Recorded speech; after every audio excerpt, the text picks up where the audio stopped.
Thanks, Kagan, and thank you, Madeline, for joining us today. First, can you talk about the symptoms associated with caregiver burnout and why it's important that potential caregivers, like family members, are aware of those symptoms and their causes?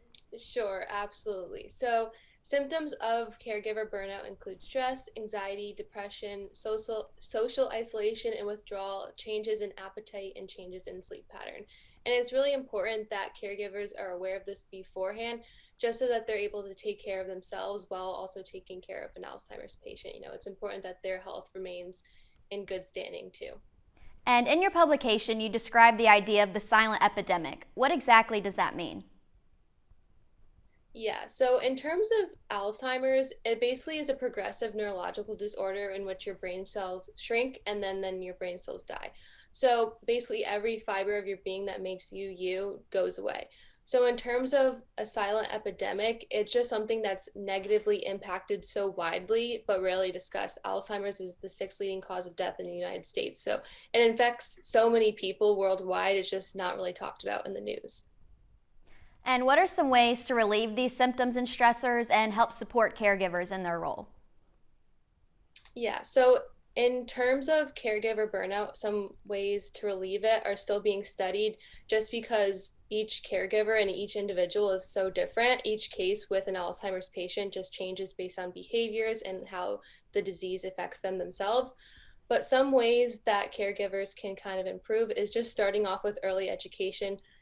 Physicians should be providing information for caregivers on what the disease actually is and how this will impact their lives too, along with other like home interventions. If you choose to be the personal caregiver, caregivers can make their home more adaptable for a patient with Alzheimer's, such as including lift assists or Hoyer devices, just to make their lives easier as well. And then another topic that was being researched was an idea of a memory club, which is basically just the idea of a support group, and both the patient and the caregiver will go and they'll be able to discuss together their experiences, but then also separately with other people who have shared the same thing, just to give them an outlet for support. And what was that process like for you as far as getting published, and why was it important for you to do research on this topic specifically? Yes, I absolutely had such an incredible experience just throughout this entire research process. The first part of my research was done with Dr. Burnett. She was working with me for my honors thesis, and she was just so supportive and really guided me through each step of the process.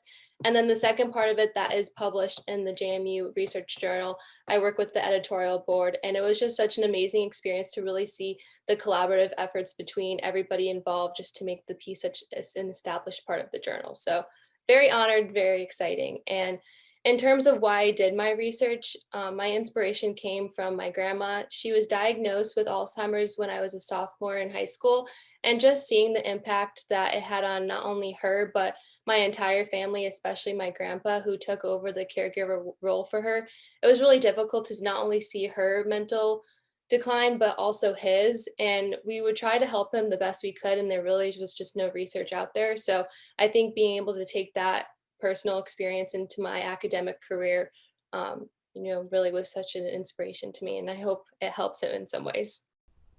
Well, thank you again so much, Madeline, for joining us today. And if you would like to learn more about her research, check out this year's edition of JMU's Undergraduate Research Journal.